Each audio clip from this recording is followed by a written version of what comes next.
Assalamualaikum warahmatullahi wabarakatuh. Ketemu lagi sama Muti. Hari ini Muti ada di rumah karena masih libur sekolah. Jadi kegiatan hanya bangun tidur, CAPD, makan, mandi, kayak gitu aja. Jadi karena di rumah kita santai. Di kesempatan kali ini Muti mau menjawab Q&A tentang pasien gagal ginjal on HD atau cuci darah dan kebutuhan seksualnya. Menarik sekali kan? Jadi Muti pertama akan menjawab berdasarkan pengalaman Muti sebagai perempuan yang cuci darah dan pernah pas waktu itu Muti cuci darah dan punya suami. Muti akan jawab dari pengalaman Muti itu ya. Jadi seperti teman-teman tahu, Muti tahun 2015 itu menikah pertama, menikah dengan si A itu pada tahun 2015, di mana saat itu Muti cuci darah tahun kedua, menginjak ketiga gitu. Jadi itu sudah 2 tahun, lebih dikit ya, 2 tahun lah. Nah, waktu itu Muti menikah dan kebutuhan seksual kami sebagai pasangan suami istri tidak ada masalah walaupun Muti pasien dan dia sehat. Tidak ada kendala karena beliau sehat ya, karena beliau sehat jadi tidak ada kendala dari beliaunya, mengingat Muti itu perempuan, jadi mungkin dalam kegiatan suami istri itu perempuan tidak terlalu banyak ambil peran di situ sehingga tidak ada masalah. Hanya akan terkendala jika HB turun. HB turun pun Muti, kalau HB turun pun Muti masih bisa melayani dengan baik karena kalau perempuan itu, sekali lagi, perempuan tidak banyak gerakan kan dalam kegiatan itu, sehingga kalau cuci darah dan yang cuci darah itu perempuan, selama dia masih fit, fine-fine saja. Suami bisa menikmati dengan baik dan terlayani dengan baik. Selama badan kita fit dan kita tidak drop, gitu ya. Walaupun HB-nya drop, maksudnya HB-nya tidak memenuhi syarat, walaupun kreatinuriumnya juga tidak terlalu bersih saat cuci, walaupun itu bukan post HD, bukan setelah HD, tetap masih bisa bagus kita melayaninya, walaupun kita tidak bisa menikmati karena ketika HB kita drop, ketika ureum kreatin kita juga tidak bagus, tensinya juga tidak bagus, otomatis kita tidak bisa konsentrasi untuk menikmati kegiatan itu gitu. Jadi kita hanya melayani suami sebatas seperti itu ya. Kalau cuman tujuannya untuk itu tidak ada masalah, tetapi kalau untuk sama-sama menikmati, maka kita sebagai pasien cuci darah perempuan nih, HB-nya usahakan bagus di atas 10.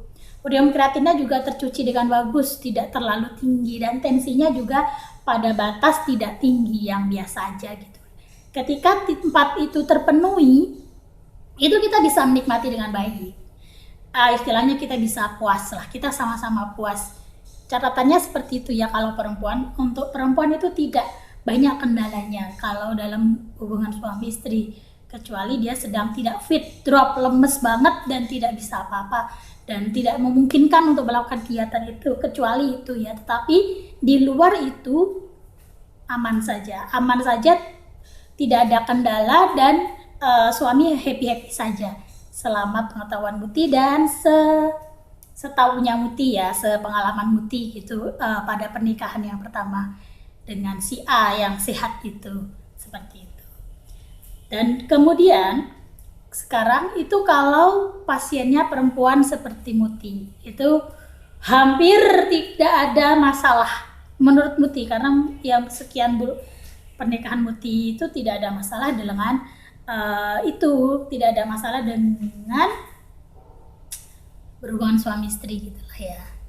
Tetapi jika laki-laki akan lain ceritanya dari pandangan Muti. Muti sudah mewawancarai beberapa pasien laki-laki yang sudah berkeluarga.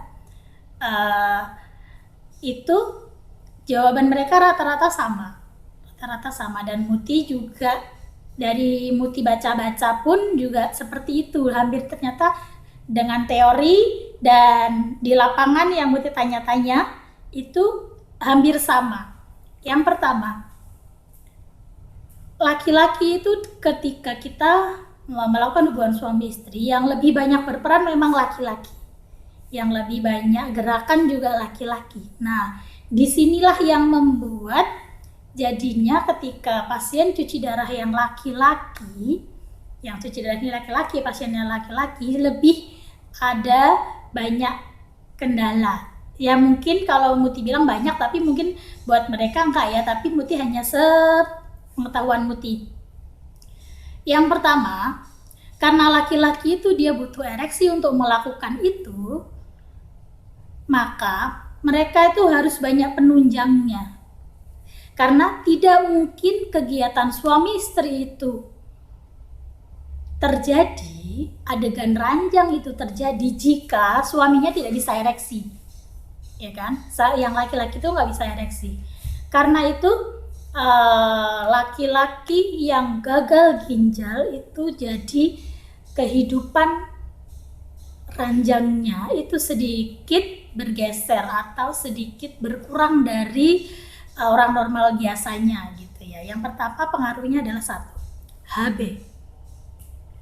Baik perempuan dan laki-laki sama sebenarnya. Kalau HB-nya dia drop atau di bawah 10 misalnya, itu otomatis nafsu dia berkurang. Bukan nggak ada ya, berkurang. Artinya kalau untuk laki-laki untuk ereksi itu susah, untuk konsentrasi itu susah, dan bisa jadi dia nggak bisa ereksi sempurna. Jadi ya bayangkan sendiri-sendiri ya, pokoknya dia nggak bisa ereksi sempurna jika HB-nya rendah. Tetapi jika HB-nya di atas 10 bagus, dia bisa ereksi, bisa cepat konsentrasi untuk ereksi. Yang kedua, ureum dan kreatin. Ureum dan kreatin. Ketika ureum dan kreatinnya bagus, otomatis konsentrasi itu cepat. Kalau kita itu, kalau ureum tinggi aja kita udah kayak lupa, kayak blank gitu kan. Sama untuk laki-laki kan juga sama. Kalau kreatin dan ureumnya tinggi, tinggi, dia susah untuk konsentrasi untuk ereksi. Padahal kalau nggak ereksi nggak bisa adegan ranjang kan, gitu.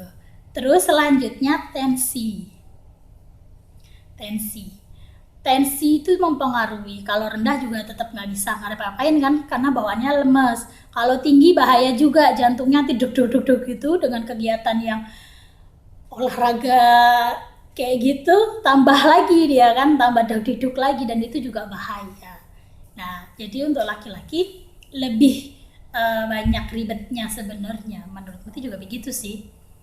Nanti Muti cerita lagi di belakang yang dengan pasien yang menikah dengan sesama pasien ya, jadi nanti bisa kalian lihat perbandingannya gitu ya. Jadi untuk pasien gagal ginjal seperti itu, dan frekuensinya pun antara yang normal dengan yang sakit itu lain. Karena Muti pernah menikah dengan orang normal, Muti tahu frekuensinya. Sementara kalau orang sakit yang Muti tanya, yang gagal ginjalnya laki-laki, frekuensinya katanya berkurang. Ya jelas ya berkurang, karena dibatasi juga dengan keadaan fisik pasiennya itu. Oke, dan kemudian waktu yang tepat, bukan waktu yang tepat ya, waktu yang biasanya bagus untuk adegan ranjang bagi pasien yang laki-laki pasiennya, katanya pos HD itu bagus, karena saat pos HD itu tubuh kita habis dicas kan, jadi kemungkinan untuk bisa ereksi itu lebih bagus, katanya begitu, katanya ya. Kalau ini ya, kalau kurang tahu kalau HD, karena Muti menikahnya dengan pasien CAPD waktu kemarin kan. Nah, dan cuman kiatnya untuk pasien HD itu kan kita punya afesan ya, karena kita punya afesan kita harus hati-hati. Ketika kita adegan ranjang tuh kadang karena saking menggebunya, karena kita saking semangatnya, kita tuh sampai lupa kalau kita punya afesan.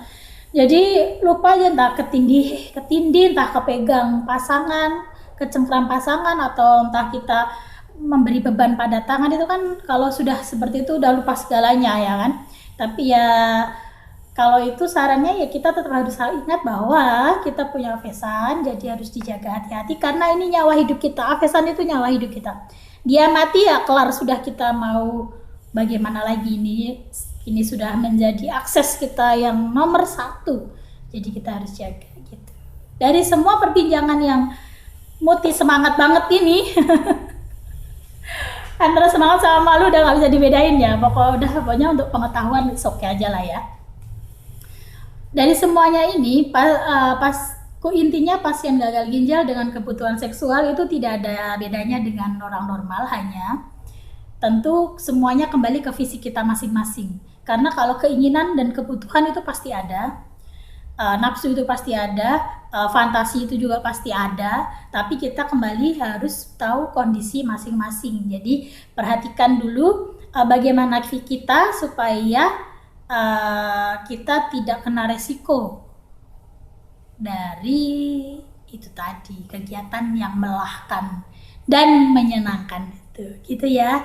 Semoga bermanfaat. Kalau ngalor ngidul mohon maaf, yang penting Muti menjawab. Dan kalau ada tambahan lagi boleh komen di bawah ya, biar yang lainnya yang baca juga tahu seperti apa gitu yang belum Muti sampaikan atau yang mungkin belum Muti tahu, jadi biar Muti juga tahu. Thank you for watching, jangan lupa subscribe, like, share, terserah, kalau bermanfaat ya apa-apain aja. Oke, goodbye.